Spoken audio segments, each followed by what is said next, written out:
So menopause means you are no longer able to reproduce. Perimenopause, before menopause, is a period of time. It can last up to 10 years. Often women, it starts in your mid-30s to late 30s, can go into your early 40s. Mid-40s is typical, more common is your mid-40s, but you can be in your 30s. You still have your cycle.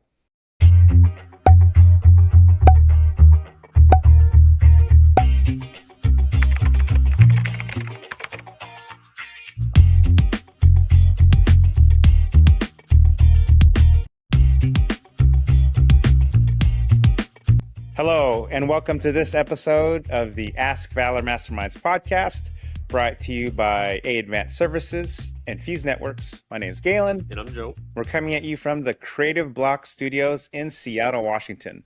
So, Joe, for our new listeners and viewers tuning in for the first time, how do we start this podcast? Sure. So it first started out as a Facebook group page, and the purpose was to bring business owners together to just communicate and talk and kind of just share tips with one another on how to maybe run a business or different aspects of a business. Because we have a marketing company and we get asked questions outside of marketing as far as business goes, we thought what a better way than to bring on different guests to talk about all topics related to business. Awesome. And we truly try to connect with guests from all over the world and all the way from the East Coast. We're in the corner of the West Coast. Joe, who do we have joining us today? Adrien Cotton, which is a wellness expert, and her topic today is none other than premenopause and menopause, which as a man, I'm excited to learn about. And the topic really is the menopause impact on the workplace. So thank you, Adrien, for joining us. You're welcome. It's my pleasure. And Adrien, could you introduce yourself to our audience, please? Absolutely. My name is Adrien Cotton. First and foremost, I am a mom. I am a wife. I am a business owner. I am a parishioner. I am a volunteer. But what I do for my professional life, which actually I call my vocation, is I help women feel better in their bodies from midlife, which we'll talk about later, how you define that, through the end of your life. And how do I do that? I have strategies. I have a methodology. I have a revolutionary approach to helping women, particularly through perimenopause and menopause. I have a corporate background. I spent 15 to 20 years in corporate America, in public affairs and on Capitol Hill, which I believe equipped me perfectly to work with women through some pretty tough health, I wouldn't call them challenges, feelings they have, and to feel better than they did before they started experiencing them, like I did. All right.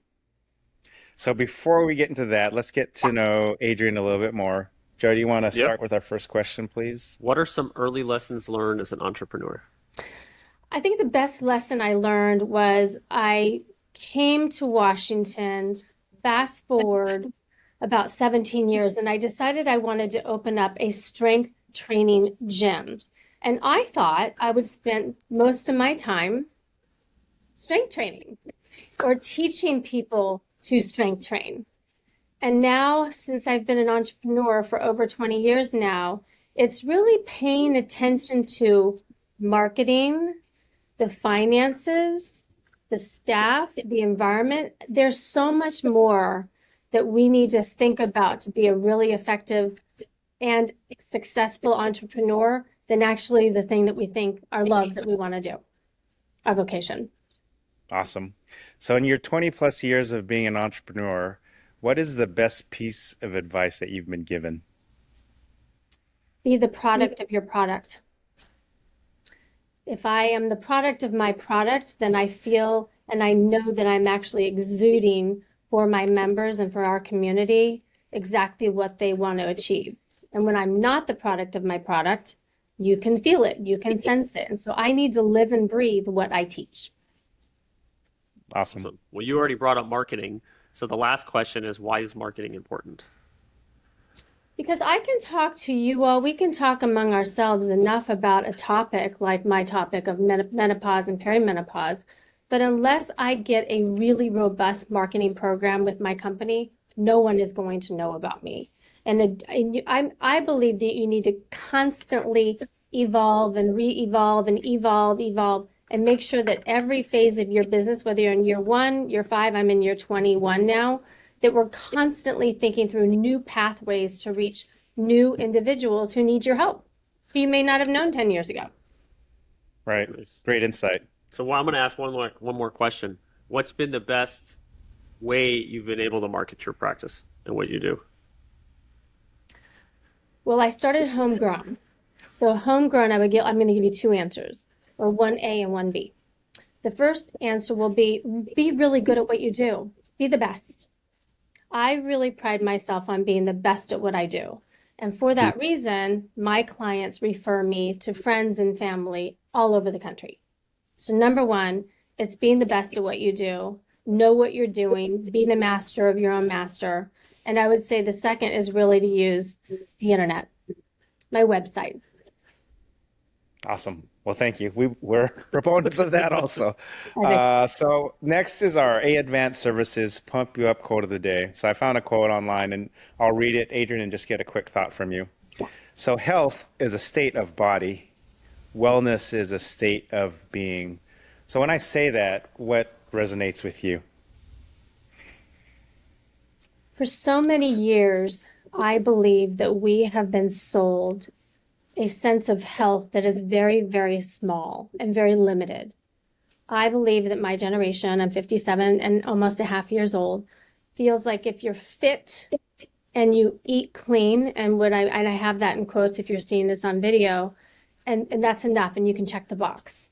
And I feel like health is a continuum, and that we continually need to keep very, very much on top of all of our health, not just our fitness and our diet, which is what my program does.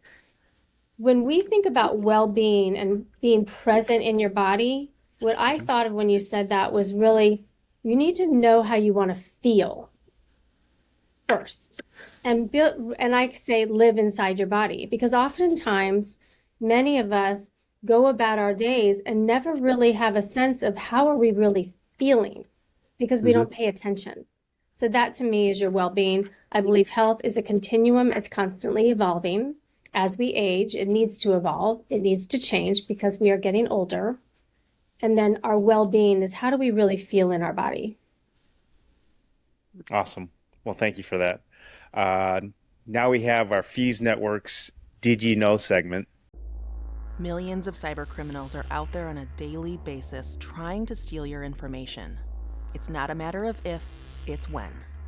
Small businesses account for 58% of cyber attacks annually. So help your company fight cybercrime and mitigate risk by being proactive. Call Fuse Networks, your local Seattle IT experts at 206-701-6040 for a complimentary IT network and security assessment. So really with the topic today, the impact of menopause on the workplace, let's define menopause, perimenopause to people who may have heard it or a part of our audience who doesn't understand it, but a topic we definitely were excited to talk about. Can you kind of just educate our audience what those 2 terms mean before we get into the topic? Yes, I'm excited to define them for you and for your guests. So number 1, let me just tell the simple one is menopause. Menopause, pause, means that women no longer are able to reproduce. And how do we know we're in menopause? We know we're in menopause when we have 12 consecutive months without a period. Many women may not remember when they had their last period, but if they know that they haven't had a period for at least a year, you can go 11 months. Women go 10, 11 months without a period and then you get one. You're not in menopause yet. So menopause means you are no longer able to reproduce. Perimenopause, before menopause, is a period of time. It can last up to 10 years. Often women, it starts in your mid 30s to late 30s, can go into your early 40s. Mid 40s is typical, more common is your mid 40s, but you can be in your 30s. You still have your cycle, but your brain is now preparing for a phase of your life where you are no longer able to reproduce. And it is associated with up to 30 different symptoms, one notably, which is weight gain. And that's what I do is I work with women who are feeling not so great in their bodies as they're seeing weight gain. And unfortunately, we don't gain weight in our toes and in our fingertips. We gain weight in our midsection and our hips. And that is all because of evolution. We are losing and we are going through a big hormonal shift.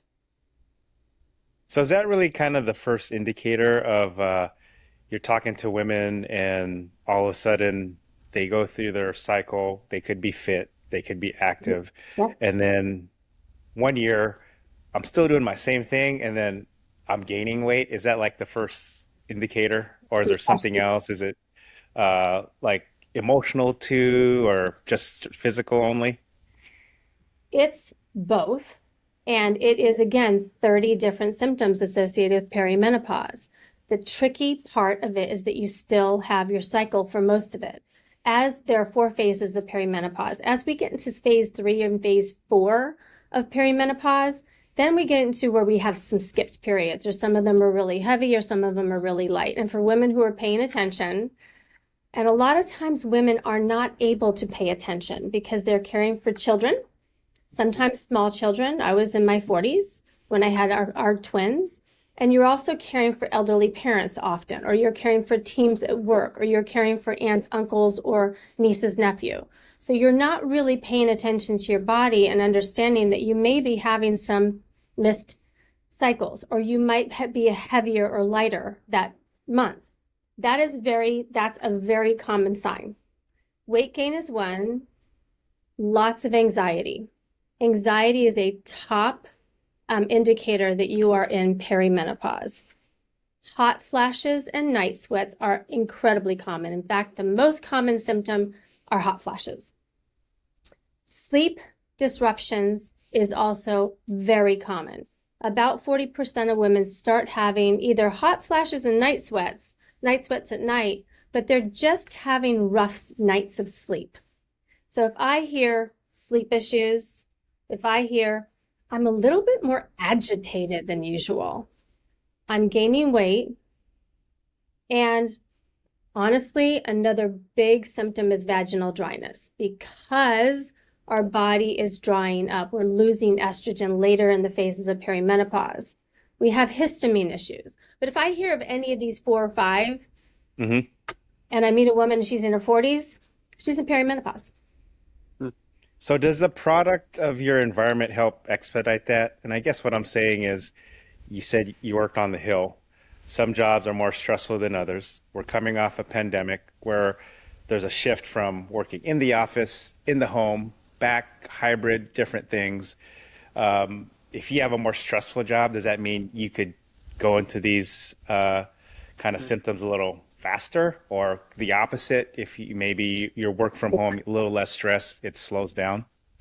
There's no research that I'm aware of, and there might be out there. And this is where I always scope out, and you should talk to a menopause specialist who is a medical professional. I don't know about stress leading to perimenopause, but I do know that finding ways to find what I call resilience with your stress, because we all have it.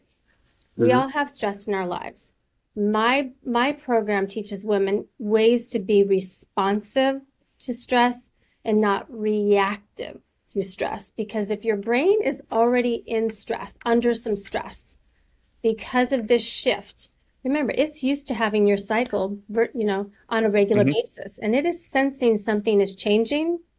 So when you're in this phase, it is absolutely your number one job to find ways to reduce your stress.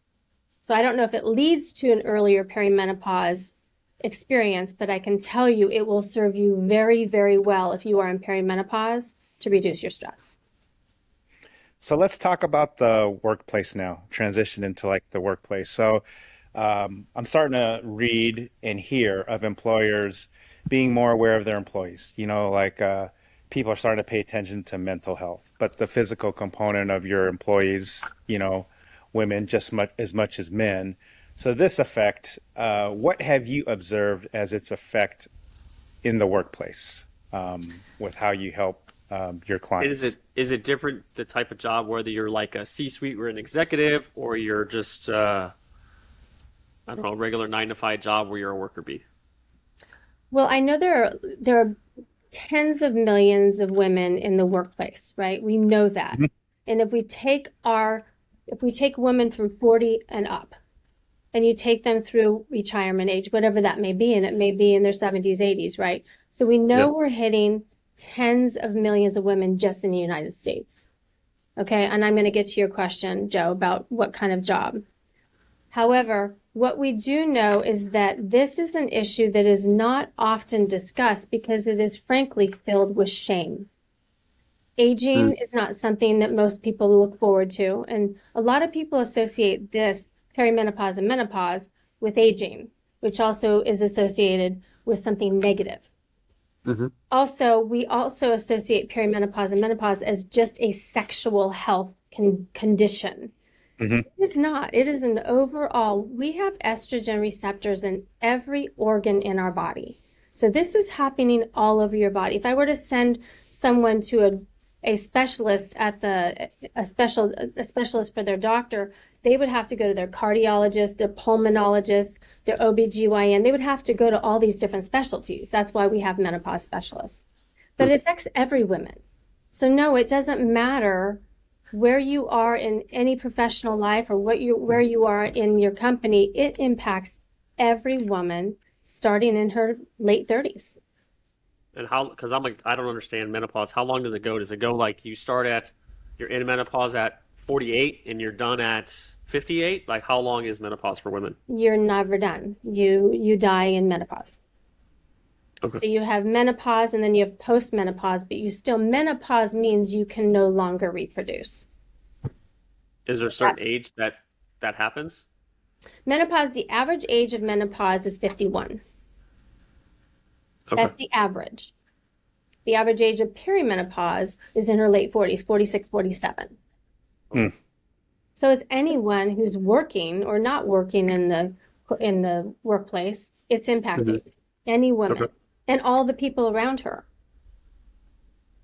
So what does it look like if the term perfect workplace, if a business was to offer like resources and support for something like this, is it like the first thing I would think of, just as a person who doesn't know, uneducated, is does my insurance cover some of it? Does it fall under that? Is it out of pocket? Should a company support me if I'm listening to this podcast and I hear that these are symptoms that check the box for me. What does that look like in the workplace? Yeah, I think in the workplace, the most important thing is to gain an awareness for everyone. I think it's okay to talk about it, first of all. I think that when it comes to the C-suite and for those in leadership of companies, small to large companies, and some companies are doing a really nice job of it. In fact, they do a really good job in Britain. They've already got many, many workplace programs for women in menopause and in perimenopause. It's much more flexible hours. Working at home is one concept that, we've got really used to working at home during COVID, and now women are going back to an office that's hot. Like I said, one of the biggest symptoms of menopause, perimenopause, and menopause are hot flashes. They eventually go away. Right. But Right. having access to the thermostat, understanding that she may have to go home because she's experiencing some pretty tough symptoms. She can still work, but she needs to have some flexibility in her work life.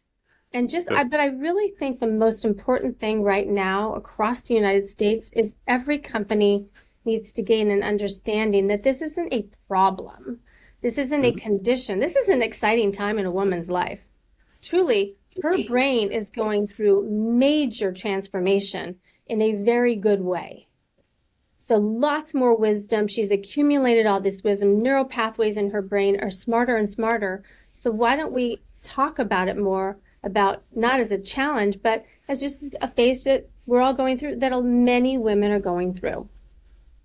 So it's almost like eliminating the stigma of it, right? It's like a label, like I'm thinking the scarlet letter, you wear the big A across your chest and you're Right. going through menopause and like you're labeled like there's something wrong with that person. where you want to eliminate that. And this is a change like for the better. You're gonna become a better resource, better asset for your company Yes. when you kind of address this, right? Absolutely. Yeah, have some understanding of men and women in the workplace, and you've done a great job for that company because then you keep her. Because we know retention is a very difficult thing right now, right? And we want to keep talent. And a lot of times the talent is a woman who's in her 40s and early 50s and experiencing this. And if she doesn't have a workplace that's accommodating, she oftentimes she leaves. Yeah. So have you heard of instances where it's the complete opposite, like a totally negative environment where they're almost like looked down upon, the increased stress levels?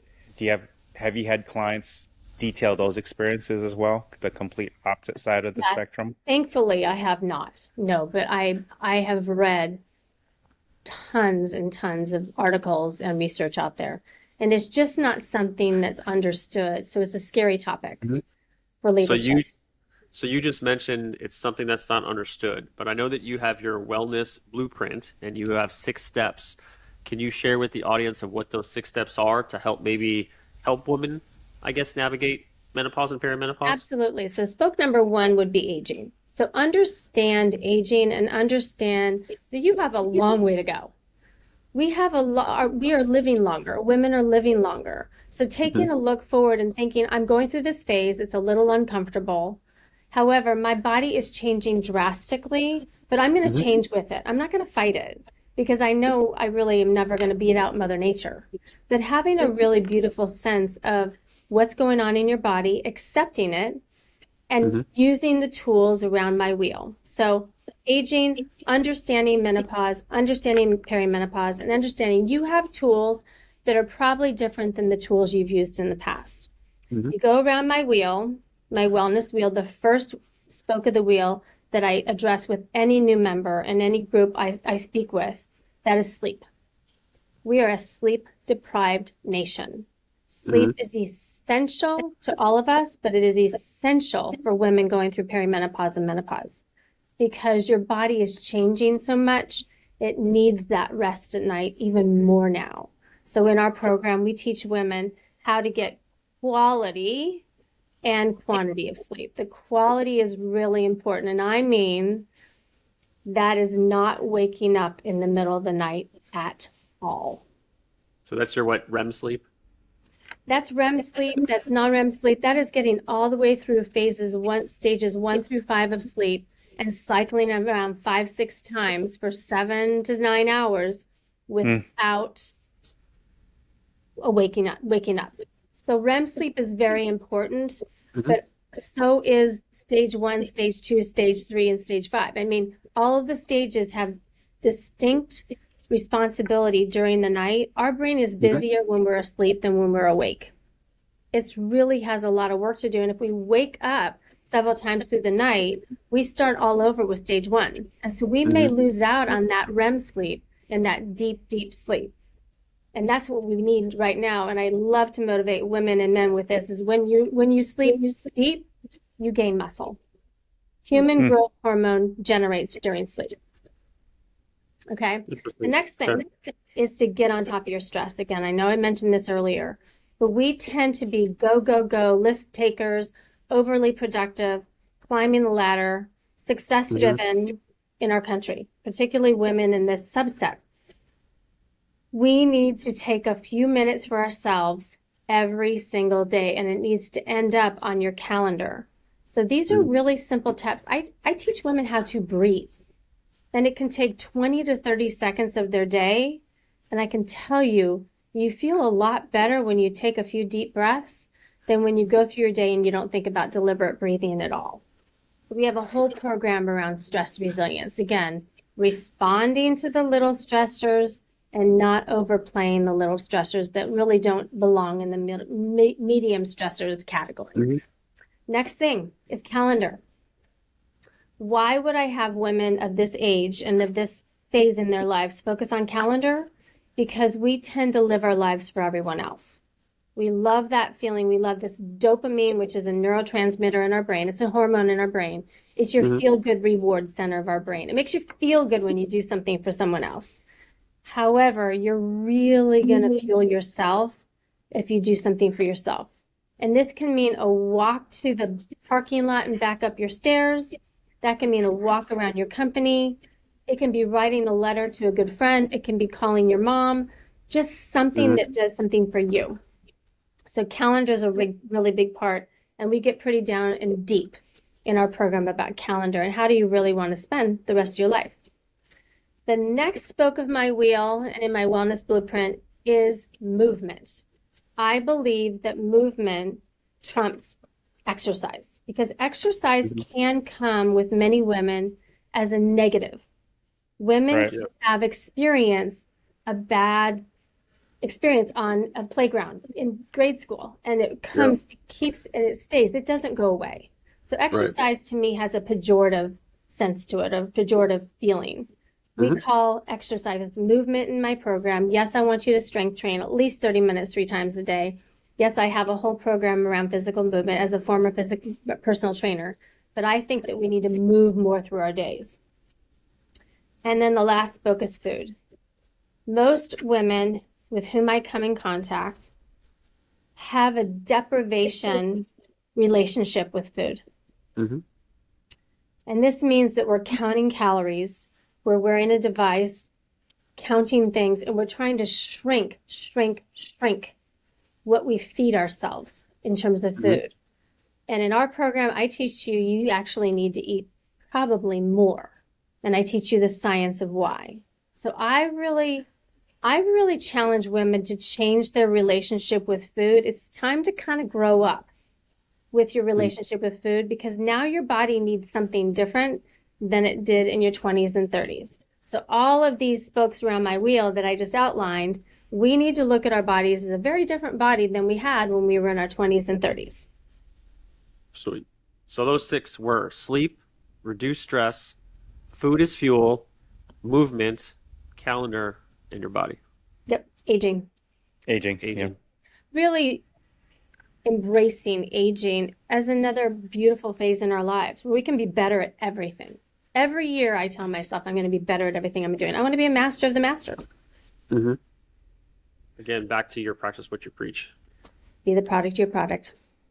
So how can people reach you? And also they could get a hold of the Wellness Blueprint, correct? I think Absolutely on my website.